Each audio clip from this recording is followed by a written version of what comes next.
Our next speaker today then is Rusha Chatterjee from Physical Sciences, Inc., speaking to Interferometric Reflectance Imaging Sensor for Rapid Multiplexed Biothreat Detection. Rusha? Thanks, Chris.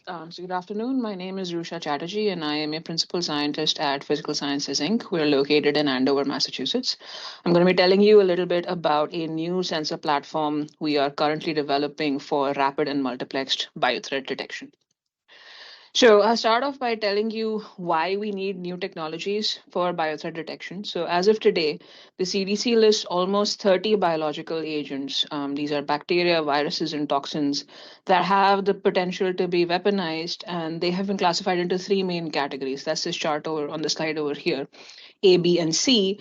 And the categorization depends on how severe the disease is, how easily it can spread, and the extent of control measures that are needed to counteract these diseases. So the first reason why these agents make powerful biowarfare or bioterrorism agents is that it doesn't take much to infect humans and cause severe disease or even fatality. In fact, the most potent agents, particularly those in category A, for example, are lethal to humans in extremely small doses on the order of a billionth of a gram. The second reason is that the impact of these agents isn't just limited to people affected at the point of dissemination, but it also extends beyond that initial release through person to person infection, secondary and tertiary infections. So when you combine these two factors, it's easy to see why these biological agents have the potential to cause extreme widespread damage to large swaths of the population. So the key to minimizing the impact of these bioterrorism events is then rooted in the ability to identify the agent in question, to have the ability to do so down to the small concentrations levels at which these agents can be lethal, to be able to do this with a high confidence level and to get an identification decision as quickly as possible so that appropriate countermeasures can be taken in time to prevent extensive spread.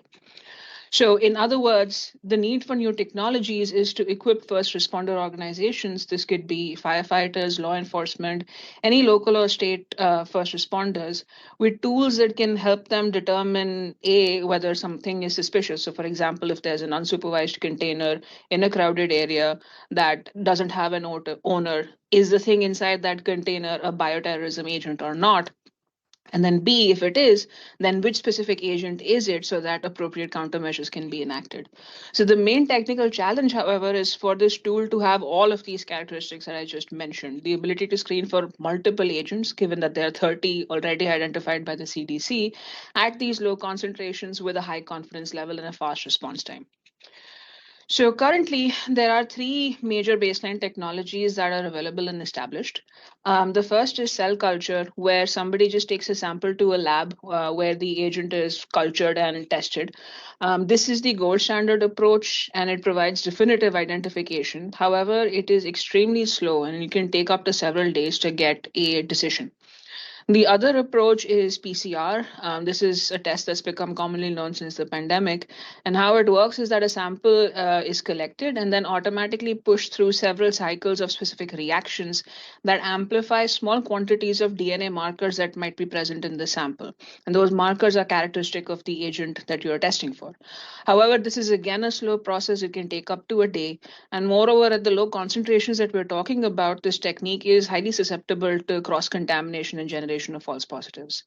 Finally, there are these things called lateral flow assays. These are probably the most field hardened of these of the current approaches and work kind of like an in-home, at-home COVID antigen test where you have a strip and you load a sample on it. And if the sample has the agent in question that the strip is sensitized against, a line or something will show up to indicate that this sample has this specific agent.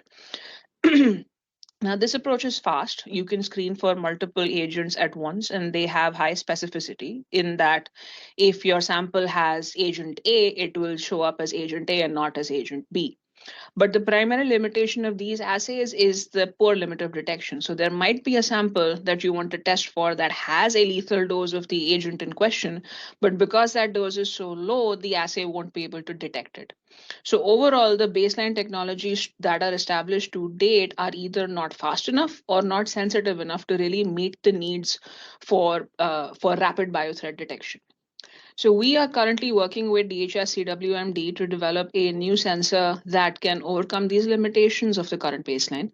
Broadly speaking, the requirements are for a portable, rugged, fieldable sensor that can screen for all three categories of biothreats, bacterial, viral, and toxin, in both indoor and outdoor environments and provide a rapid, precise, and accurate detection decision.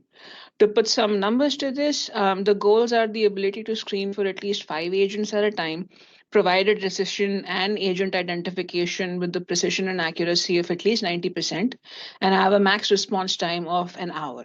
The requirements, of course, may vary depending on the situation, and we are open to feedback to tailor these requirements for like very specific deployment scenarios or new deployment scenarios. So the solution we are developing is called the Interferometric Reflectance Imaging Sensor for Biothreat Detection, or IRIS-PD. This is a low-cost, portable, and fieldable assay for rapid, sensitive, and multiplex detection of biothreats of all three types, bacterial, viral, and toxin. The picture on the slide over here is the first prototype sensor that we have developed. It's about 0.3 cubic feet in volume. It weighs about 12.5 pounds. The underlying approach of the sensor is based on the IRIS platform, or the Interferometric Reflectance Imaging sensor platform, which has been developed by Boston University. They have demonstrated the performance of the underlying approach against bacterial and viral particles as well as toxin simulants. And they have commercialized a variation of the underlying approach for the biomedical research market through a spin-off company called Iris Kinetics. So what we are doing currently is we are partnering with Iris Kinetics to adapt their underlying platform that has the ability to detect these different biothreat agents and adapt that into a platform that can be field hardened and portable, and that can be taken out into the field for as a BWA sensor. So this is a schematic of the approach of the sensor. There are three basic parts. The first is antibody-based reagents. The second is a sensing chip. And then finally, you have a chip reader. So the way it works is that a user takes a suspected BWA containing solution and mixes it with the antibody reagents. The suspected BWA solution could be like an actual suspected liquid, like if you're testing a contaminated water or something. Or if it's a powder, then the powder would just have to be mixed in a buffer to make sort of a liquid test solution.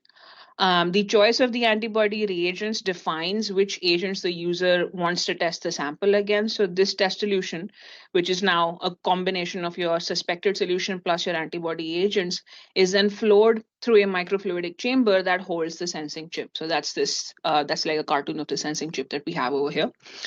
So the sensing chip is designed to capture biological agents on a surface. So if there are any BWAs present in your sample, then they get immobilized on the chip, and then the chip reader basically keeps track of the number of BWA particles captured as a function of time.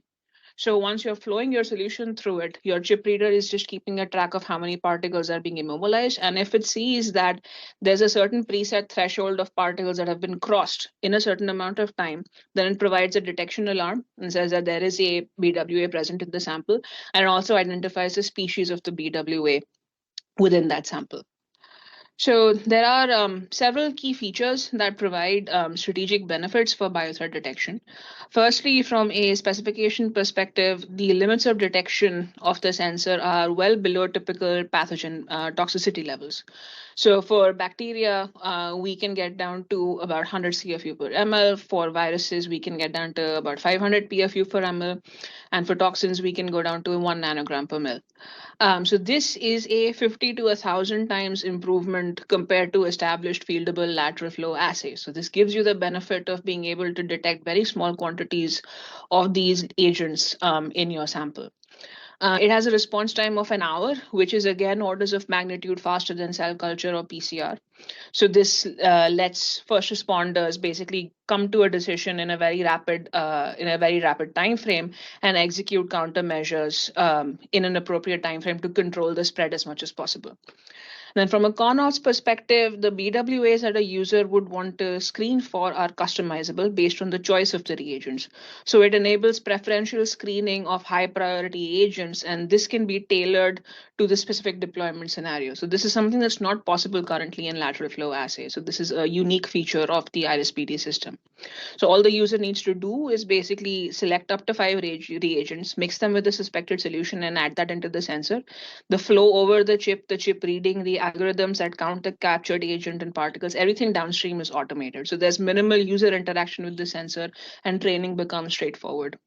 And then finally, from a cost and manufacturing perspective, all the main components in the chip reader are readily available with simple components, which makes them very easy to source and makes them cheap. The sensing chips themselves are, of course, custom, but they are comprised of modified silicon wafers, which is an extremely mature industry. So in bulk quantities, the chips become very simple and easy to manufacture, and the cost is on the order of just $10 per chip in bulk quantities. So we are developing the IRIS-PD platform under a phase 2 SPIR program currently through DHS CWNP. We have built a first alpha prototype. That's the picture on the slide over here again. We are working on refining the design and building 3 updated beta prototypes. The goal of the current development effort is to achieve a TRL of 5 at the end of this phase 2 program by demonstrating the performance of our beta prototypes against BWA simulants. And beyond the phase 2 program, the maturation efforts will focus on ruggedization updates that will enable the sensor to operate in more extreme thermal environments, for example, outdoors under a full solar load, and of course, extensive testing in these scenarios. The end goal for insertion of the technology is as a field screening device in DHS BD21 program. So this is where a user would go out into the field and test a suspected liquid or a solid sample that's been flagged by the existing biosensor networks that may have been placed in a certain locality or a community.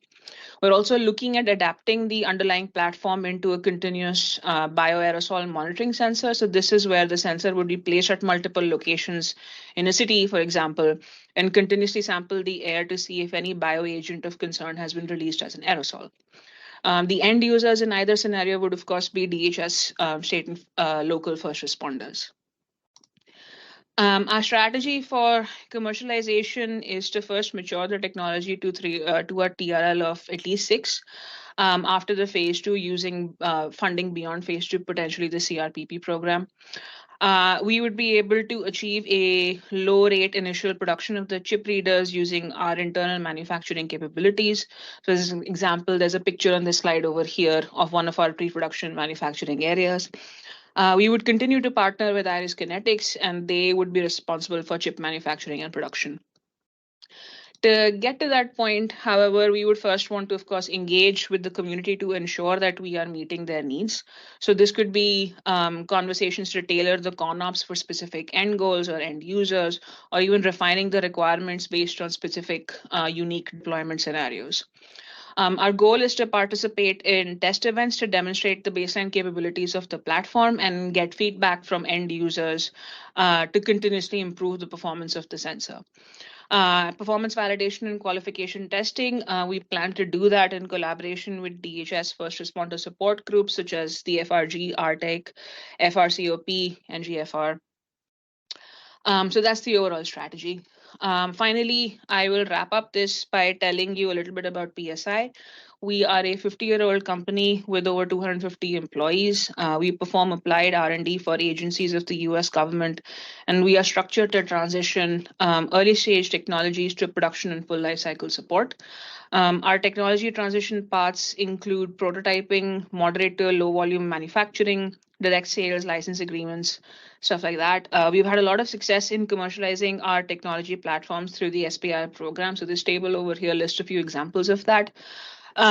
We've had expertise in diverse technical areas with applications ranging from aerospace engineering, environmental monitoring, material sciences, biomedical, and of course, defense.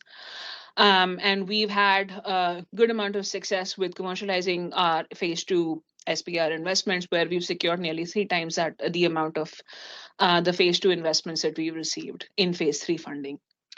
So with that, I will end this talk. Again, my name is Rusha Chatterjee. I provided my contact information on this slide over here, as well as that of my division head for any questions or inquiries that you might have in the future.